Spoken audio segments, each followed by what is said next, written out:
I was in Vrindavan this time, and opposite of our place where we stayed, there was a Sanskrit school.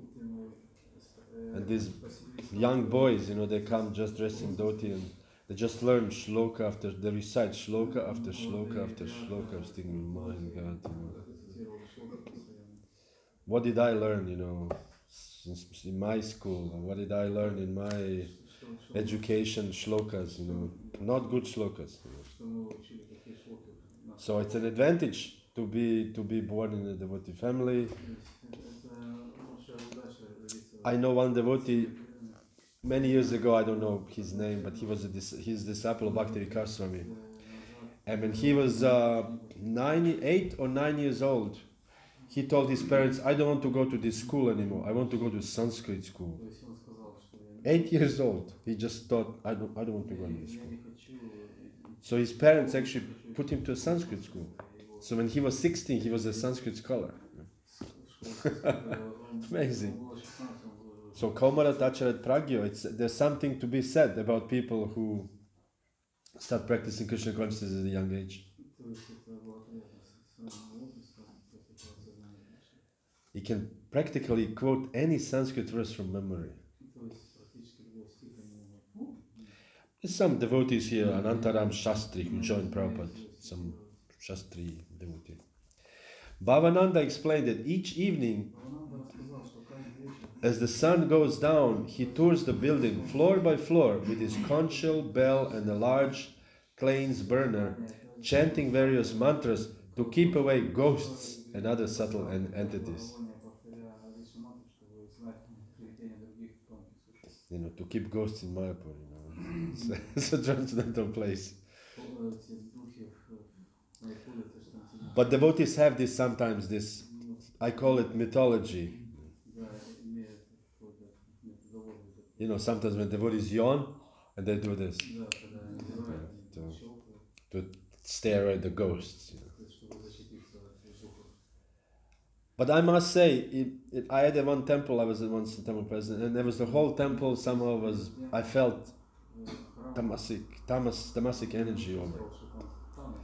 So we just took a picture of Nisimadev, offered this many incense, like 20, 30 incense, and with the conch shell and the bell, and we went to every corner, kitchen, basement, and offering Namaste, Namaste. And the temple was much better after this.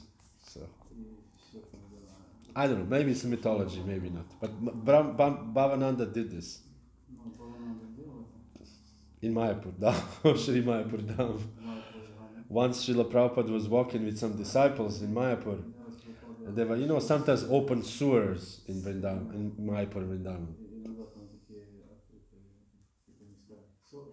Sewer, with the toilet water.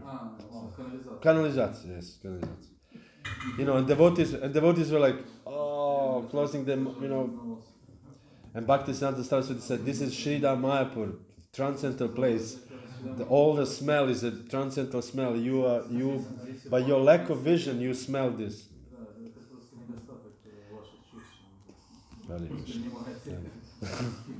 Anyways. Hare Krishna.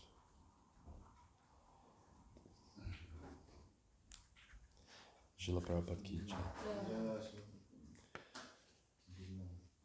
So, we are reading now Srimad Bhagavatam.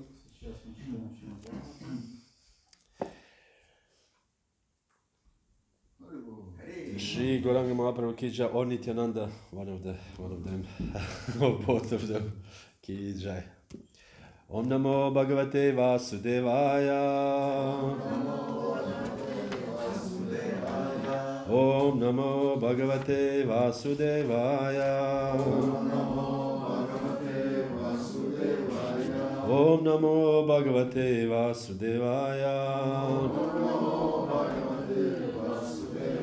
Narayanam Namaskrityam Naram Chaiva Narottamam Devim Saraswatim Vyasam Tato Jayamudirayet Nashta Prayesha Bhatreshu Nitya Bhagavata Sevaya Bhagavati Uttama Shloke Bhaktir Bhavati Naishtiki. So these two verses actually we are offering our obeisance before reading Srimad Bhagavatam. We offer obeisance to Narayan Rishi, to Srila Vyasadeva, Saraswati, the goddess of learning, and to get the blessing, invoking the blessings to read Srimad Bhagavatam, because they are actually the author. Vyasadeva is the author of Srimad Bhagavatam.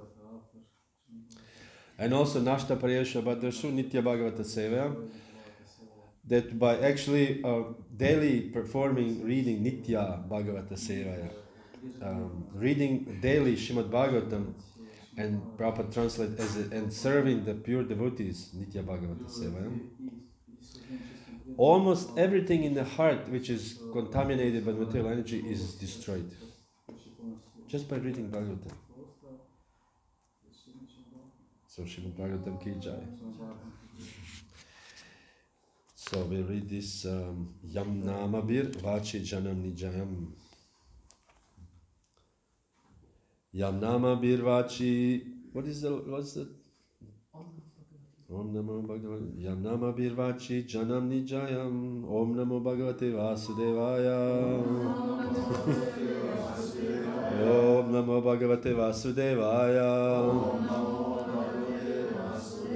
Om Namo Bhagavate Vasudevaya. Melody, anybody?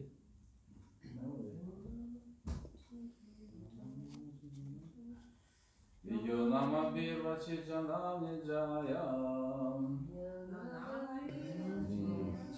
Yo Namabir Vachi Janam Nijayam. This is not a good melody. Yo Namabir Vachi Janam. Okay. Yo Namabir Vachi Janam Nijayam. Badnati Tantriam Ivadama Birgaha. Yasmai Balim Taime Nama Karma. Nibanda Badash Chakita Vahanti. Yonama Birvachi Janam Nijayam. Badnati Tantriam Ivadama Birgaha. Yasmai Balim Taime Nama Karma. Nibanda Badash Chakita Vahanti.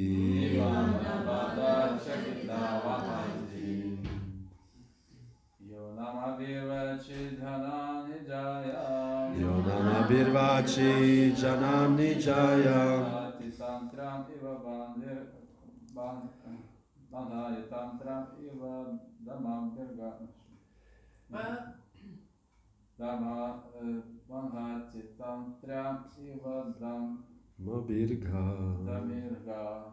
Badnati Tantriam Ivadama Birgaha.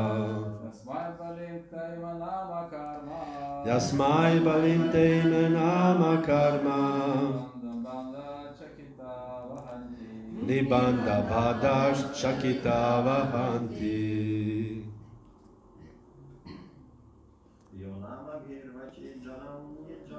Yonama Birvachi Janam Vijayam. Badnati Tantriam Ivadama Birgaha. Yasmai Balim Taime Nama Karma. Nibanda Badash Chakita Vahanti.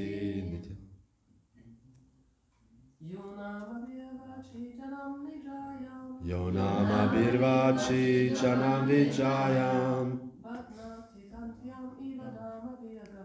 Badnati Tantriam Ivadama Birgaha. Yasmai Balim Taime Nama Karma. Nibanda Badash Chakita Vahanti. Yonama Birvachi Janam Vijayam. Badnati tantramiva dama virgaha. Yasmai balintaime nama karma. Nibandha vadash chakita vahanti. Yonama birvachi janam nijayam.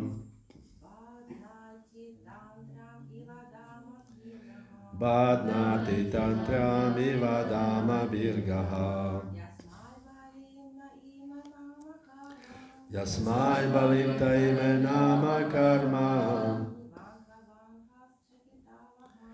Nibandha vadash chakita vahanti.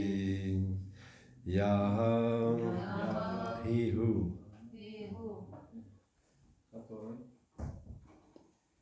Namabi, by different names. Vachi, to the Vedic language. Janam, all people. Nijayam, which has emanated from himself. Badnati, binds. Tantriyam, to a rope. Iva, like. Damabhi, by cords. Gaha, bulls. Yasmai, unto whom? Balim, a small presentation of taxes. Te, all of them. Ime, these. Nama karma, of names and different activities. Nibandha, by the obligations. Badaha, bound. Chakitaha, being fearful. Vahanti, carry. Translation. Just as the driver of a bullock cart ties ropes through the nostrils of his bulls to control them, the Supreme Personality of Godhead binds all men through the ropes of his words in the Vedas, which set forth the names and activities of the distinct orders of human society, Brahmana, Kshatriya, Vaishya, and Shudra. In fear, the members of these orders all worship the Supreme Lord by offering him presentations according to their respective activities. Rishi Kumar, wer gibt morgen Vortrag? Neil Lamado. Asachidullah. Weil das ist, Erläuterung ist zu groß. Vielleicht, ich lese nur ein bisschen oder nichts und dann kann es wiederholen, das der Vers. While, because in this verse, it is described here that the personality of Godhead binds all men through the ropes of his words in the Vedas.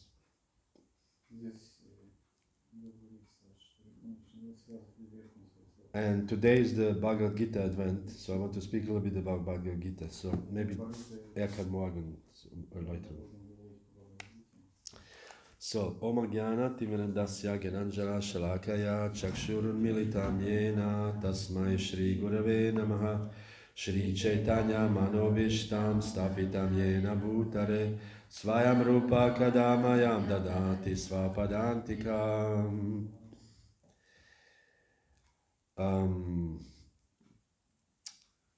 It is the point here is that by the Vedas of the bind like a rope guiding the people in this material world.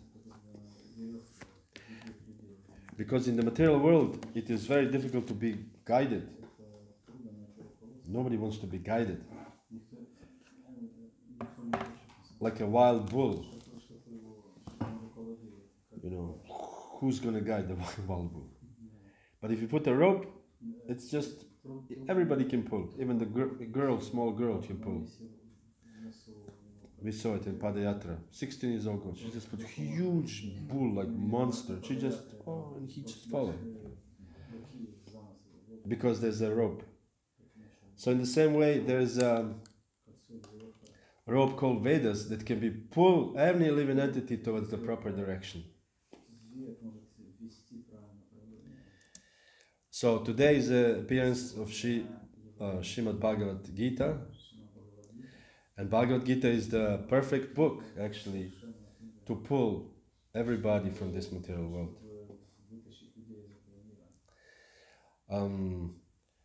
Prabhupada says here in the purport, in the conclusion, not in this purport in Bhagavad Gita, but in the end of the Bhagavad Gita's introduction, Prabhupada says, in conclusion, Bhagavad Gita is a transcendental literature which should be read very carefully. And he says, if one properly follows the instructions of the Bhagavad Gita, one can be freed from the miseries and anxieties of life. Bhaya shoka divarjitaha. And one will be freed from the fears in life, and the next life will be spiritual life. So this is the purpose of Bhagavad Gita. The essence and purpose of Bhagavad Gita. And then Srila Prabhupada named Bhagavad Gita as it is. So you can say it's a little bit, not a humble presentation, this is as it is. The others are not as it is, but this one is as it is. I looked at a little bit how many translation of Bhagavad Gita in English there are. Anybody guess?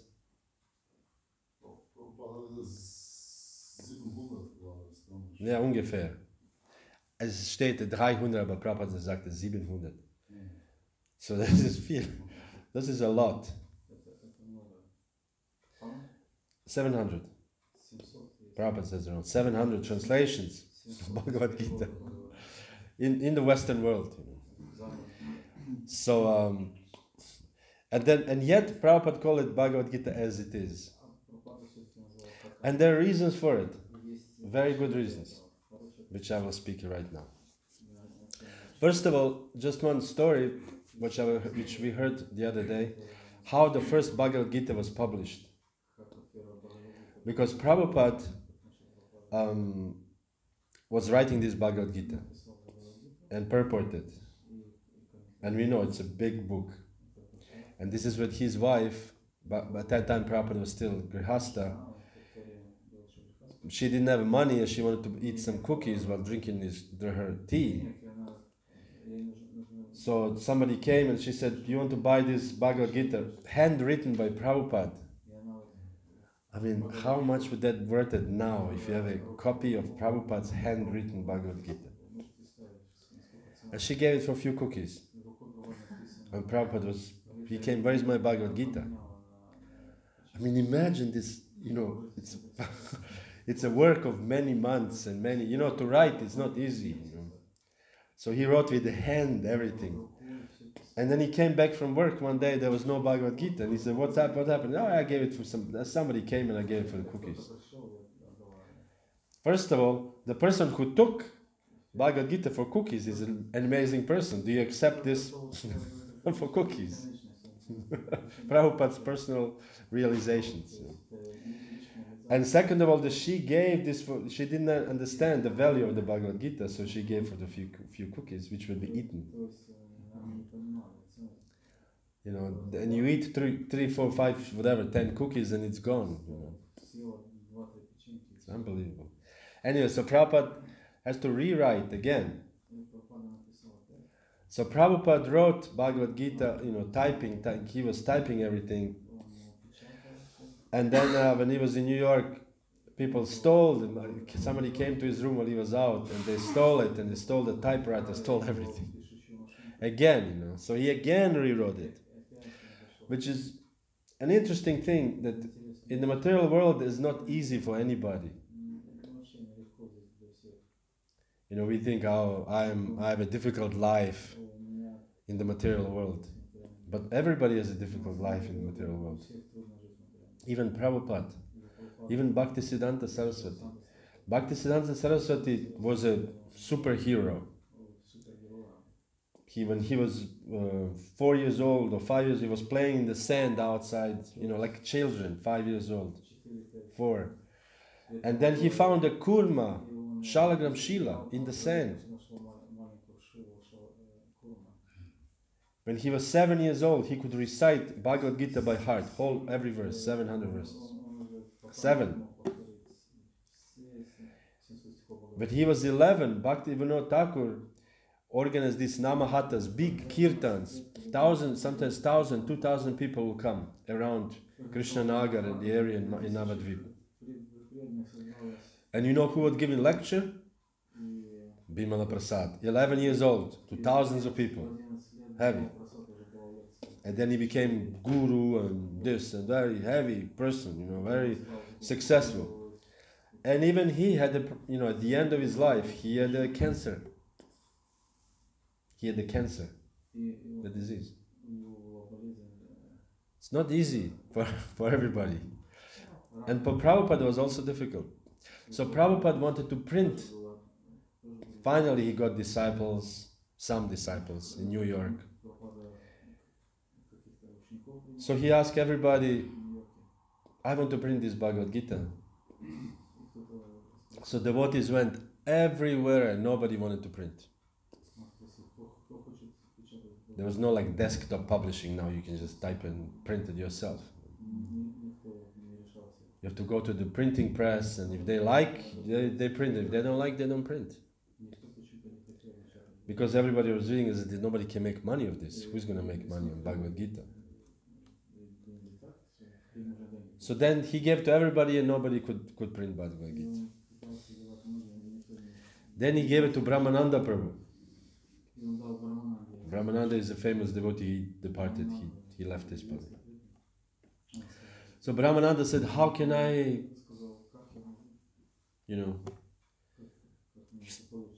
where to go? He didn't know what to do. So what happened, at that time they had this record, Prabhupada made some Hare Krishna or something like this. So somebody, at that time you make an order, you send a letter and you request. And one person from the Macmillan Company publishing house wanted to buy a record. So he said, Prabhupada, somebody from a publishing house, maybe I should carry Bhagavad Gita, if somebody sees that I carry or something like this. And Prabhupada says, no, don't carry anything, just go there. And when he buys it, you just tell him, I have also Bhagavad Gita to be printed. So Brahmananda was like, Prabhupada says, I'm going to do it. He didn't know what's going to happen, but he just went there. Nice suit and tie, went to the company. And the man he was some buchhalter, the guy who bought this record. Not important person. So he just bought the thing, and so Brahmananda was like, how I'm going to tell him he's nobody. He cannot make decisions like this.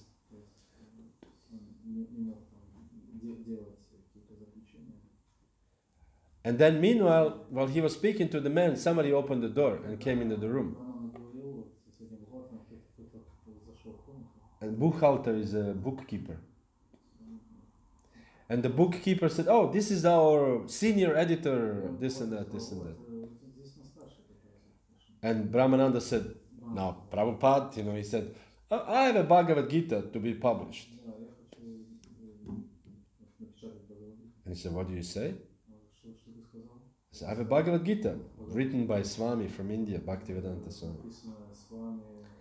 And he said, I cannot believe it. This is exactly what we are looking for. And the Brahmananda was shocked, everybody else was rejecting it. And he said, Swami from India, Bhagavad Gita, this is exactly the book we are looking for to print. When can you bring it? And he said, I can bring it today. Bring it immediately. And this is the first Bhagavad Gita published by Macmillan Company. In America, old temples, in an attic, you can find some of these old Bhagavad Gitas, the first printed Bhagavad Gitas. And they are this big. Because they edited many times. They edited text. They took out much of Prabhupada's purpose. Because they thought Prabhupada is repeating himself. So the book was like this much, and you can find it, you can read it in Bhagavad Gita Macmillan. And later on, the Prabhupada had more opportunity, they printed proper Bhagavad Gita. Anyways, this was the first Bhagavad Gita printed. But what I thought, just for now, we don't have, of course, much time. But what I want to say about Bhagavad Gita a little bit is that Prabhupada, by bringing Bhagavad Gita to the West, he introduced some concepts which people did not have before.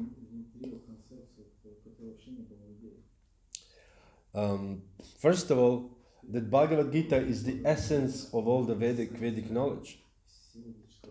The Prabhupada called it Gita Upanishad. Because we know in the West there are Upanishads, and people are reading even Vedas. Schopenhauer was reading Vedas, or even later on, whatever, Nietzsche was also reading Manu Samhita.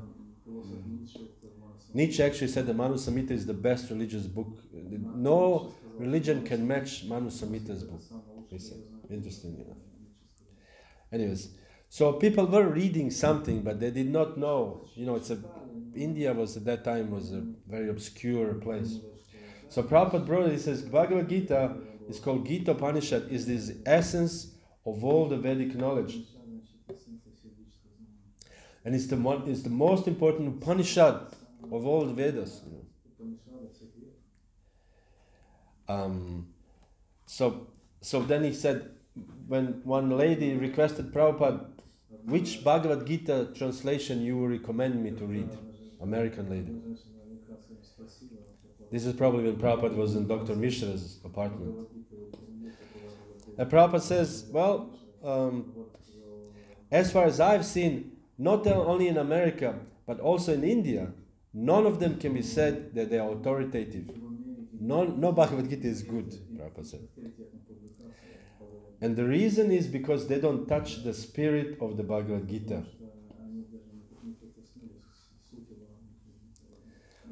So this is like a very important thing that Prabhupada brought, that Bhagavad Gita, the Vedic knowledge in general, they don't have a proper spirit. In one book called Renunciation Through Wisdom. Renunciation Through Wisdom. I don't know if it's translated in Russian. This is called Sword of Knowledge also before, but now they call it Renunciation Through Wisdom. You have it in Russian? You have? No. Anyway, this is the book. Bhakti Charu Maharaj was once going through the old magazines of Bhaktisiddhanta Saraswati, Gaudiya Math and everything.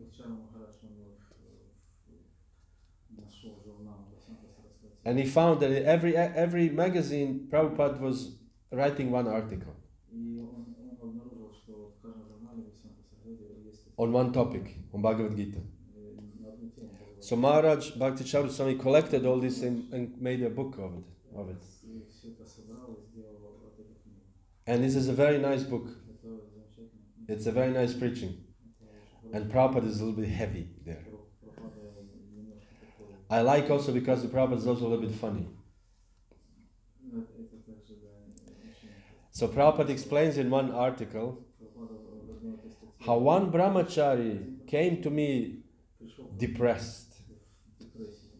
And he said, I went to see Dr. Radha Krishnan. At that time, Dr. Radha Krishnan was a vice president of India, very famous personality. And he translated and purported Bhagavad Gita. So he was considered a very spiritual leader. So this brahmachari somehow got the book from Dr. Radha Krishnan.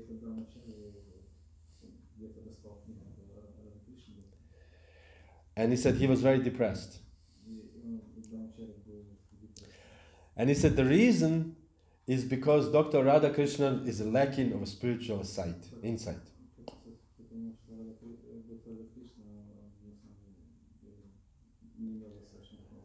Because he's in many places he misinterpreted the text.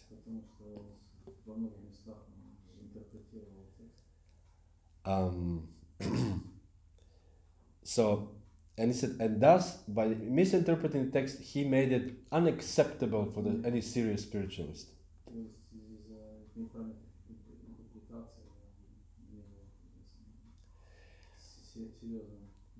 So then Prabhupada goes to the one particular point. And this is the verse 934 in the Bhagavad Gita. And this verse, 934, is Manmana Bhavamad Bhakto Madhyaji Mam Namaskuru Mam Evaishyasim Yuktaivam Atmanam Mam Parayanaham. Engage, Prabhupada translated this. Engage your mind always in thinking of me, Krishna says. Become my devotee and offer obeisance to me and worship me. And being completely absorbed in me, you will come to me. This is what Prabhupada translated. And this is how Dr. Radha Krishna translated. Where is it? Here. Dr. Radha Krishna says, it is not the personal Krishna to whom we have to surrender, but to the unborn, beginningless, eternal, who speaks through Krishna.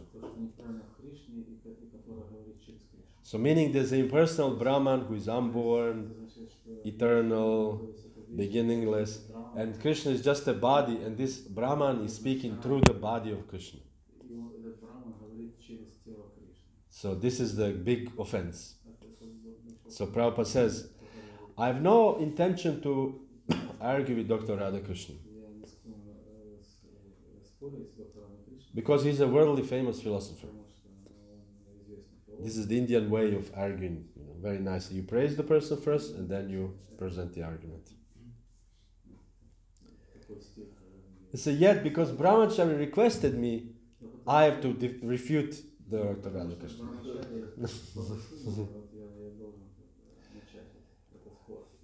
So then he says, Prabhupada says, immediately heavy duty. He says, a well-known Bengali song says, after reading the Ramayana, you want to know whose father is Sita.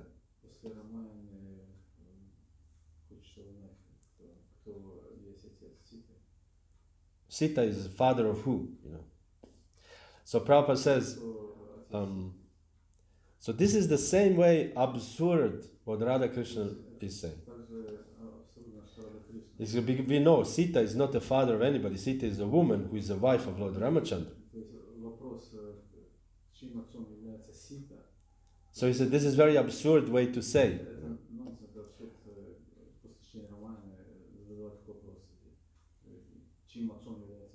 So in the same way, it is absurd to say that Krishna is no form.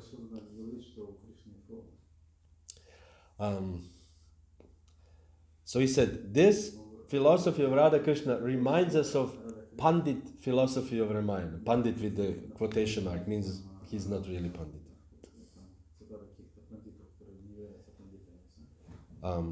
Another thing is when in some of the times Krishna says, surrender unto me, Dr. Radha Krishna is saying that you have to surrender to the Anukulasya Salpana, to the goodwill of all the people.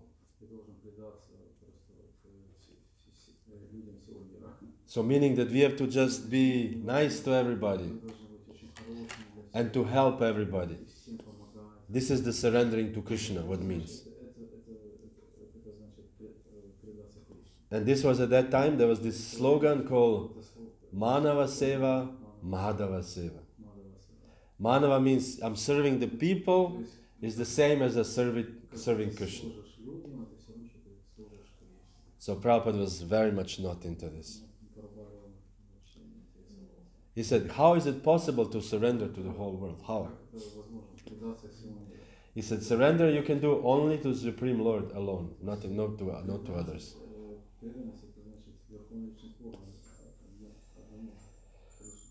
Anyway, so this is the he said, such interpretation as Radha Krishna, we can expect only from a mundane scholar. very, very heavy, Prabhupada. He said, this is actually not a scholar because he doesn't understand. Because he's in Maya. And then Prabhupada quotes verse from Bhagavatam that says that everybody, all the great sages, bewildered, they don't know real me. They are bewildered by Maya. So therefore Radha Krishna is also bewildered by Maya. So this is like you can say Prabhupada correcting the whole world basically. Because in India at that time everybody was Mayavadi. As Prabhupada says, 5 Pandavas are the 5 bodies or whatever, bodies of mind, whatever this. So everything was like this hodgepodge speculation. So Prabhupada was alone fighting the whole world. Imagine, the whole world. So therefore we have to keep on the Prabhupada spirit. Prabhupada says no Mayavadi, we say no Mayavadi. We have to say it. Krishna is a body. He's a person. We have to surrender unto Krishna. Especially nowadays, people don't like to hear about God. Actually, people never like to hear about God. But nowadays, if you say God, this is like an offense. Everybody wants to be spiritual but not religious. Meaning that God, this thing I don't believe, but spiritual, you light incense and you meditate and it's all wonderful. But this is not Prabhupada's spirit of the Gita. This is the spirit of the Gita of Srila Prabhupada. Another one, the Prabhupada says the Gita is actually spoken by person, God. And there's certain evidence to it. Evidence, proof. Подтверждение. That, and this is called pramana, we know in Sanskrit. So this is Prabhupada introduced this another thing which did not exist before. Whoever says something, it's true, whatever says, whatever comes to your mind, We know in the 60s it was very prominent, all these there's scholars who had the spiritualities, Alan Watts or whatever, he wrote this Buddhism, whatever, spiritual things. But Prabhupada gives knowledge has to be supported by the authorities. So he gives the authorities, Ramanujacharya, Madhvacharya, Nimbarka, and Chaitanya Mahaprabhu. These are our authorities. And another thing is Lord Krishna himself describes in the Bhagavad Gita that he is God. Swayam Bhagavan. Bhagavatam also. Ete chamsa kalapumsa Krishna stu Bhagavan Swayam Indrari Vyakulam Loke Mridayanti Yuge Yuge. This verse, actually Jiva Goswami says as an essence of the Tattva philosophy of our whole Gaudiya Vaishnavism, that Krishna is the Swayam Bhagavan. Everybody else is amshas, small parts or parcels, whatever, but Krishna himself is the only Supreme Personality of Godhead. So Prabhupada says, therefore we should take Bhagavad Gita as it is, directed by the Personality of Godhead himself.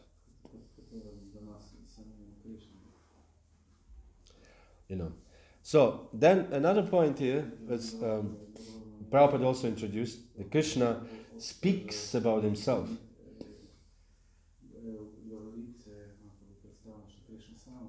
Because before we always speak about God, and in the Christianity there's not much about God. Not much that God speaks, Yes, once they asked him, God, who are you? And he said, I am who I am. This is I think the closest God spoke ever. I am who I am. It's difficult to Okay, you are. But Krishna speaks here that he said, I actually, I'm very old. You know, we know Adyo Nityam Shashvatayam Purano. Krishna is the oldest person. And he said in the 4th chapter of Bhagavad Gita, my dear Arjuna, I gave this knowledge already before. You are not the first one. And Arjuna was, really? To whom? You know? And Krishna says, to the sun god Vivaswan. And the sun god Vivaswan, you know, Vivaswan is very old. It says actually Mahabharat, Shanti Parva, that the Krishna gave in the Treta Yuga delivered to Vivaswan. Sorry. In Treta Yuga, Vivaswan spoke to Manu this knowledge. And Manu actually, this happened around 2 million years ago. Just Vivaswan gave to Manu. And when Krishna spoke to Vivaswan, this is around 120 million years ago. 120, 120. Imagine, 120 million years ago, according to the Shastras, you know, the Vedic calculation. So Arjuna was like, you know, a little bit, you know, confused. Imagine you tell Bhakta Johannes, you know, I read Bhagavad Gita 700 years ago. You know, how is this possible? So Arjuna was wondering, how is this possible? And then, you know, Krishna introduced himself as actually being the oldest and being the eternal. Another thing what Krishna introduced is that the life on other planets. Before that, who was thinking about life on other planets? They have in America this Area 51 or whatever they call it. What is it? Zone 51 or? Anybody knows? 51, yeah. Area 51, and this is in somewhere in Arizona in the desert, forbidden to go, and apparently they keep all the aliens there and everything. There's one piece of land in Arizona, and it's called Area 51. And they're supposed to, government keeps secret from the alien, you know, aircrafts or some aliens there, whatever they caught, you know, on the way. This is like a secret government place that they keep aliens. But nobody really knows about aliens. And Krishna introduced, actually there are life on other planets, Vivaswan. There's a life on a planet Sun. You know, he introduced this, and you know, when you read Bhagavad Gita, not only do we read spiritual knowledge, but we also broaden our vision. What is the universe about? So people wonder, how can somebody live on the sun? You will burn. I mean, you just sit on the sun on the beach, you know, you get burned.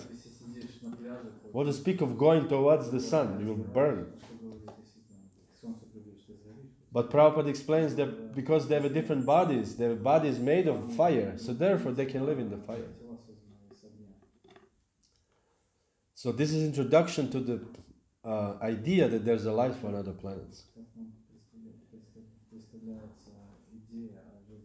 Because we know later on in the 60s, when the Neil Armstrong went to the moon, the one step for me, small step for me, but a big step for mankind. And they brought some dust and some rocks from the moon. And Prabhupada was laughing, because moon is a heavenly planet. You know, heavenly planets means the opulence and beautiful place and beautiful people. It's not a dust. So Prabhupada actually again introduced something which goes against the whole world. Life on other planets. Another thing which is introduced just in the 4th chapter I'm just speaking. In the beginning, first 4 verses, 5 verses, there's so much things going on. It's the importance of parampara. This also has not been before. You know, the guru gives the or instruction to the disciple, and the disciple follows, and this disciple carefully protects the knowledge given to the other disciple, and so on and so forth. This thing did not exist in the West, at least. Everybody is thinking their own ideas, and I refute this philosopher. Like for example, Plato was a philosopher guru, and his disciple Aristotle immediately defeated him. That is not you're better. But this is not proper parampara. The simple succession is actually carefully preserving the knowledge and give it to the other person. It's not only knowledge, but also have to be conduct. You have to act appropriately so you can actually properly understand the knowledge. So this is the importance of parampara. Evam parampara praptam imam rajashya vidu sakala neha mahata yoga nashta parantapa. This knowledge was lost because parampara was broken. So if the parampara is broken, the knowledge cannot be pure. And therefore we follow Prabhupada as our latest acharya. There's so many acharyas, even in our Gaudiya Vaishnavism. You know, Vishwanath Chakravarti, Jiva Goswami, many devotees quote nowadays Vishwanath Chakravarti, they quote Jiva Goswami. But our actually immediate spiritual master, Srila Prabhupada, is our immediate Shiksha Guru. Because sometimes, Jiva Goswami even said, sometimes can be disagreements among the acharyas. It's not like they disagree about Krishna or anything. They just said this different approaches to it. And therefore one should always follow the immediate acharya.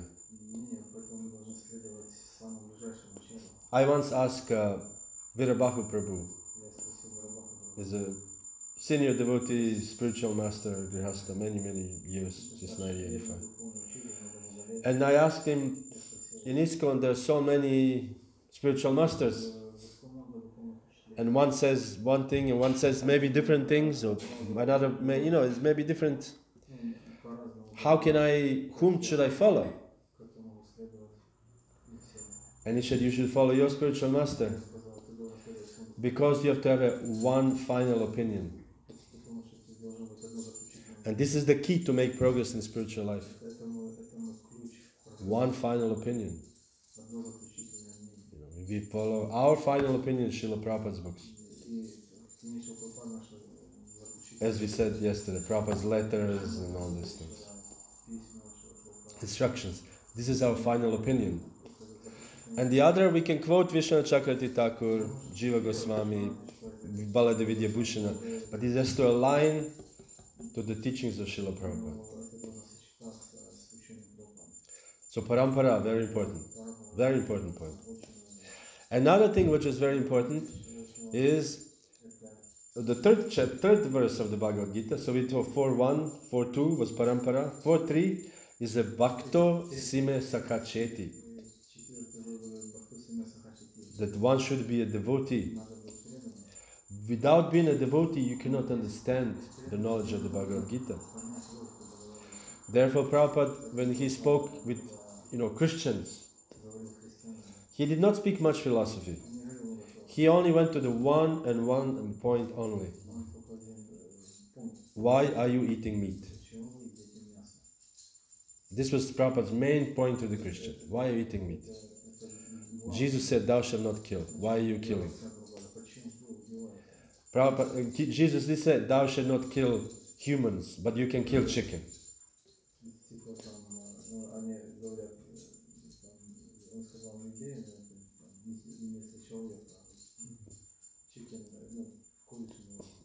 So why are you killing? So meaning, if you're eating this fear and this violence, that you cannot understand properly spiritual knowledge. So, bhakto sime sakacheti. This is another very important point.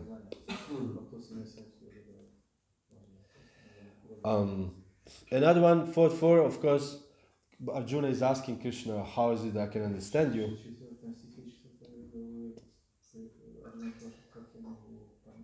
And then 4.5, the verse 5 in the 4th chapter, Krishna says, Bahuni me vyavatitani janmani tava charjuna. Krishna says, many births, both you and I have passed. I can remember all of them, but you cannot. So this is another very important point, that the soul is actually eternal. You know. And Krishna is also eternal. But the difference between us and Krishna is that we are forgetful, meaning we are influenced by Maya, while Krishna cannot be influenced by Maya. Because Krishna is the controller of Maya. Maya dyakshena prakriti suvatasa characharam hetunanena kontaya jagat viparivartate. Maya is acting under my direction. Krishna says, and we as spirit souls, parts of Krishna, have this ability to be influenced by Maya. So all these things in 4 verses of Bhagavad Gita is described so many important points. So Bhagavad Gita ki jai. If we read Bhagavad Gita every day, we can find more and more newer and newer realizations. So much so that at the end, when we read, we will see Krishna in the pages of Bhagavad Gita.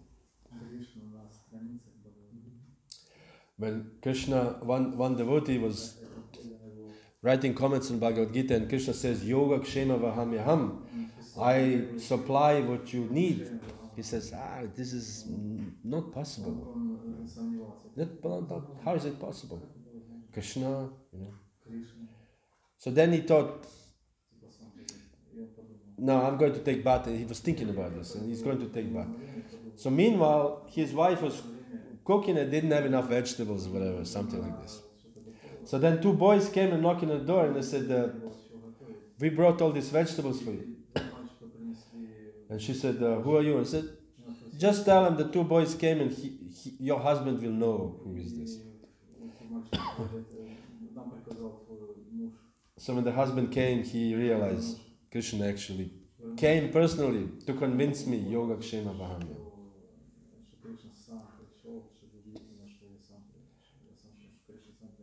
So ultimately the words of Bhagavad Gita, the words of Srimad Bhagavatam, the words of Chaitanya Charitamrita are non-different from Krishna.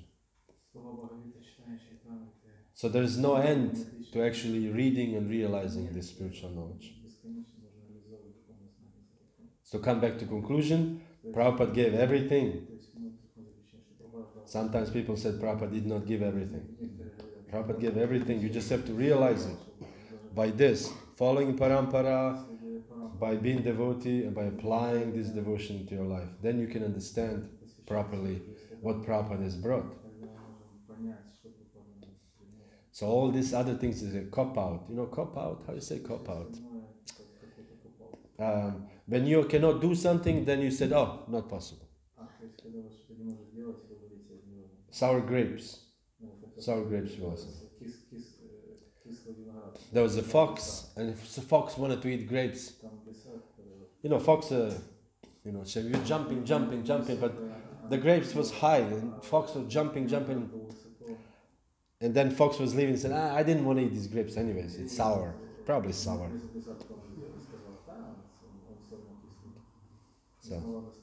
So this is the people who think that they cannot achieve everything in ISKCON, everything, so they go to some other place because it's a sour grape there. But the real reason is they did not want to accept the parampara. They did not want to surrender to actual person, Krishna. And they did not want to actually be bhakta, devotee which surrenders to Krishna and actually does something for Krishna. So therefore you find some other solution. Anyways, today is Bhagavad Gita Advent. Bhagavad Gita Ki Jai. It's a great transcendental literature. By the grace of Prabhupada, we can read it. And by the grace of Prabhupada, we can actually even buy it. You can order it online, or you can come to the temple and buy 20 Bhagavad Gitas and distribute to your fellow workers on the street. When we were traveling to India some years ago, we were going from life member to life member and asked, how many boxes do you want? So the bigger the businessman, the more boxes they bought. I think one bought like 30, 40 boxes. I don't know how many Bhagavad Gitas. For the whole work, he bought like 200-300 Bhagavad Gitas for all the workers. So this is your chance today, my dear observer of this lecture. You can just make a phone call and say, I want to buy 20, 30 Bhagavad Gitas. Hare Krishna, Srimad Bhagavad Gita Ki Jai.